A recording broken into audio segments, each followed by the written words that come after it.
This perp back with another video, and finally, season 2 of The Blood of Zeus has finally arrived after a damn near 4-year hiatus due to, the pandemic stuff, and on top of that, the writer's strike. So I'm pretty sure that stunt a lot of the production of season 2. And hopefully, now, I saw on Twitter that the creator says that it's not going to be that long for a season 3. So I would expect that, we'll probably get a third season either next year or probably 2026 at the latest, which I don't mind, because after watching this season, I'm kind of blown away, and I can definitely see that they have an Endgame that is either coming with season 3, or they'll probably wrap it up with a season 4. Me personally, I would like to see them go not too long. You don't want to drag out too many storylines and stuff like that, but it definitely seems like we're getting to an end point towards the within the story. I'm going to do my best to kind of give you my thoughts on this season. I'm definitely going to be talking about spoilers, so if you have not caught up with Blood of Zeus at all, stop the video now, come back later, and then rewatch this, because, man, there's definitely a lot to talk about. But I like where this is going, and I liked what they did with a lot of these characters, specifically with the introduction of Hades' character, because we saw that in the end of season 1 with him making pretty much an offer to Sarapin. And I like how this season kind of kicks off, with the recap and whatnot. But I'm glad I did rewatch this, because it did fill in a lot of blanks that I had. And it also kind of makes me look at certain characters differently.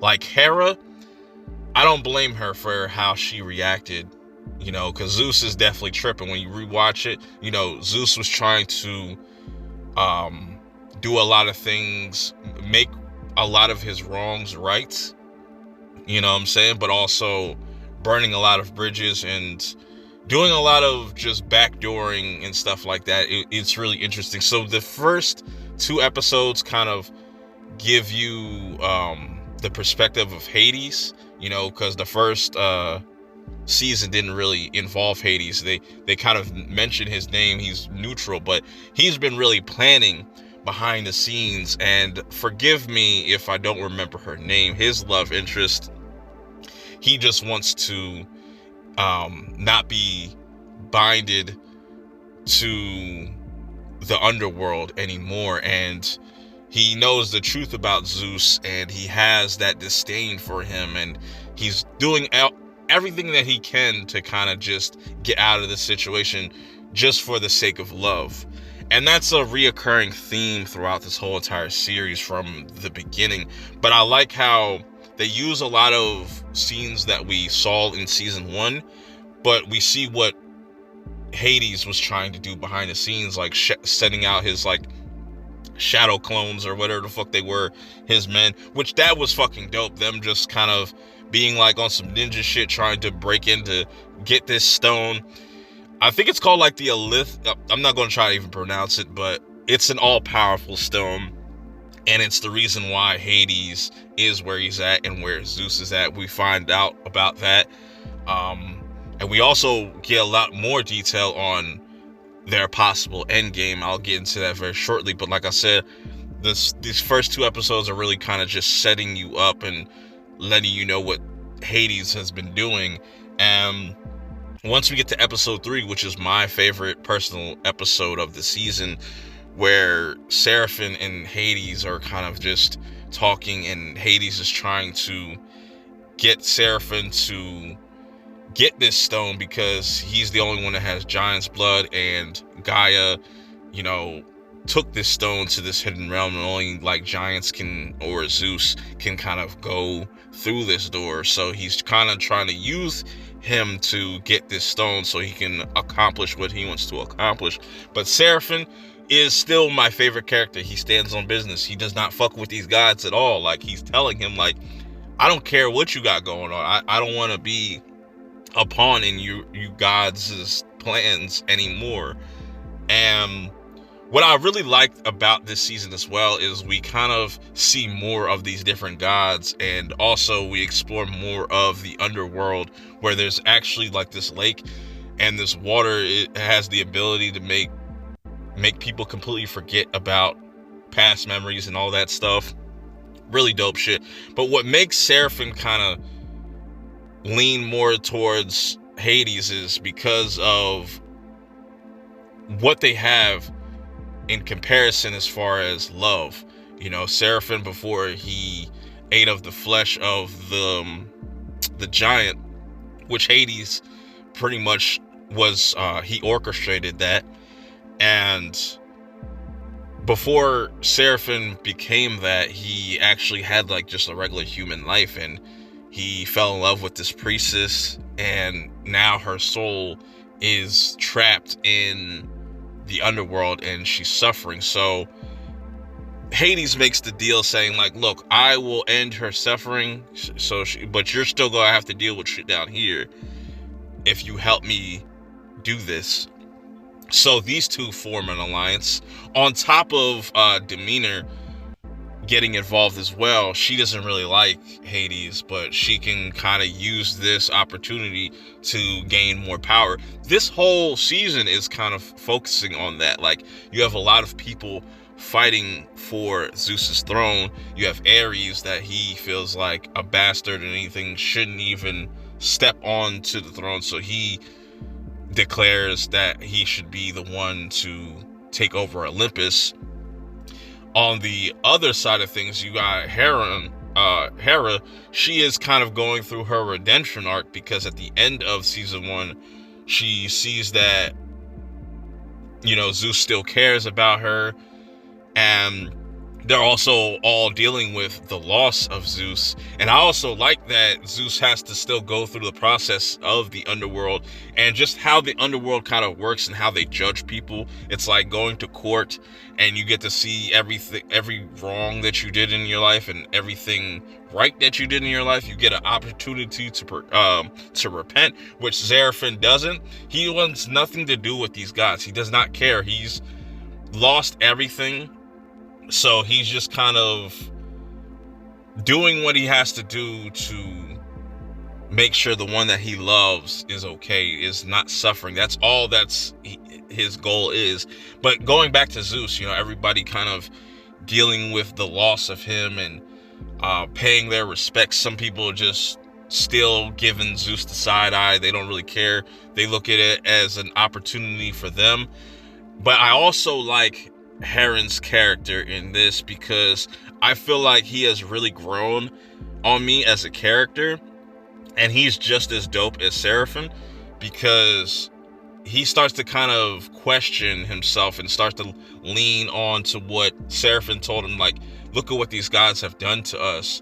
You're going to really, you know, keep going along with their bullshit. Why don't you join me? And I really like that these two brothers had completely different upbringings and whatnot, but they can kind of understand each other, and they're willing to kind of save one another when the time comes. But I really like their dynamics and what they bring to the overall story, and just the family drama of all of it, like just everything that Zeus has done, you know what I'm saying, and all this inner turmoil. And now let me get to what the possible endgame is, because I liked this whole entire season pretty much, and I really like how they set up this finale. As you know, it's a race to get to this stone.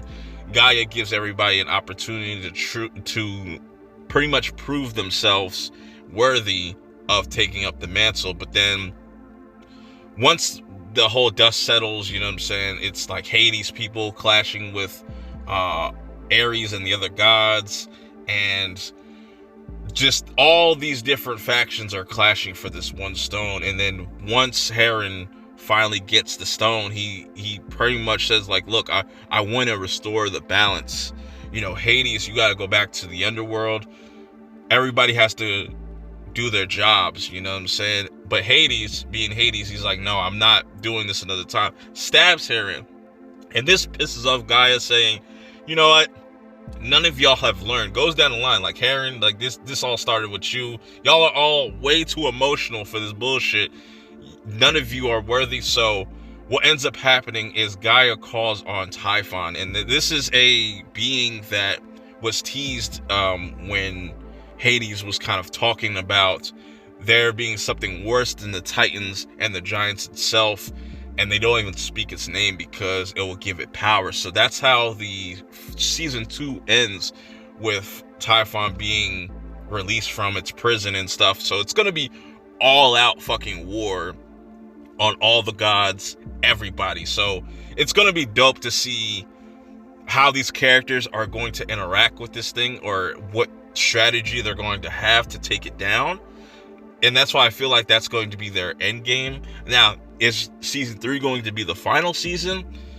I wouldn't be mad, because like I said, I feel like they have tied up all the different storylines that they've been building up. A lot of the world building has been fantastic.